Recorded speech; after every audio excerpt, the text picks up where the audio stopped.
Hi friends, welcome to Veena's gallery. ನಾನಿವತ್ತು ಸಾಬುದಾನಿ ಉದ್ರುದ್ರಾಗಿ sticky ಆಗ್ಲಾರ್ದಂಗೆ ಯಾವ ಥರ ನೆನೆ ಹಾಕ್ಕೊಂಡು ಒಗ್ಗರಣೆ ಹಾಕೋಬೇಕಂತ ತೋರಿಸ್ಕೊಡತ್ತೀನಿ. ಮೊದಲು ಸಾಬುದಾನಿನ ನೀಟಾಗಿ ವಾಶ್ ಮಾಡ್ಬೇಕ್ರಿ. ನೆನೆ ಹಾಕೋಕ್ಕಿಂತ ಮೊದಲು ವಾಶ್ ಮಾಡಿಕೊಂಡು ಅದು ನೀರೆಲ್ಲ ಬಸಿಬೇಕ್ರಿ. ಬಸಿದಾದ್ಮೇಲೆ ಅದನ್ನು ನೀರೊಳಗಡೆ ಪೂರ್ತಿ ಮುಳುಗೋ ಥರ ನೀರು ಹಾಕ್ಕೊಂಡು ನೆನೆಸ್ಕೊಳ್ಬೇಕ್ರಿ. ಅದನ್ನು ಅರ್ಧ ತಾಸರಿಂದ 40 ನಿಮಿಷ ನೆನೆಯಾಕಿಟ್ಟಿದ್ದೆ. ಮತ್ತು ಮಲಗುವಾಗ ನೀರೆಲ್ಲ ಬಸಿದು ಅದನ್ನು ಪ್ಲೇಟ್ ಮುಚ್ಚಿ ಓವರ್ ನೈಟ್ ಹಾಗೆ ಇಡಬೇಕ್ರಿ. ಬೆಳಗ್ಗೆ ಎದ್ದ ಮೇಲೆ ಅದಕ್ಕೆ ಒಂದು ಕಪ್ ನೀರು ಹಾಕ್ಕೋಬೇಕು. ಚೆನ್ನಾಗಿ ಮಿಕ್ಸ್ ಮಾಡ್ಕೋಬೇಕ್ರಿ. ನೋಡ್ರಿ ಎಷ್ಟು ಉದುರಾಗಿ ಬಂದವು ಮತ್ತು ಸಾಫ್ಟ್ ಕೂಡ ಆಗಿರ್ತಾವ್ರಿ ಅವ.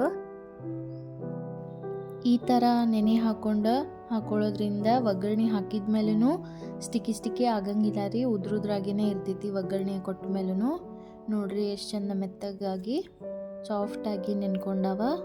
ನಾನು ಇದನ್ನು ಒಗ್ಗರಣೆ ಹಾಕತ್ತೀನಿ. ಇವಾಗ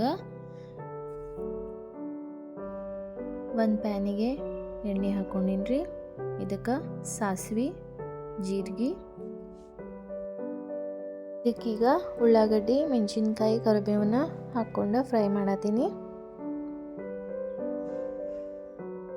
ಮತ್ತು ಸ್ವಲ್ಪ ಅರಿಶಿನ ಪುಡಿ ಹಾಕ್ಕೊಂಡಿನ್ರಿ.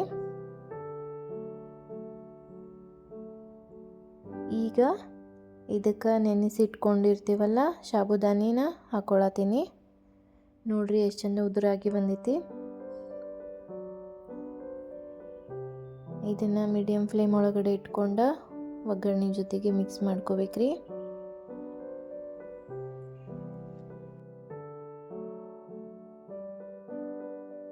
ಇವಾಗ ಇದಕ್ಕೆ ಸ್ವಲ್ಪ ಉಪ್ಪು ಹಾಕ್ಕೊಳತ್ತೀನಿ ರೀ.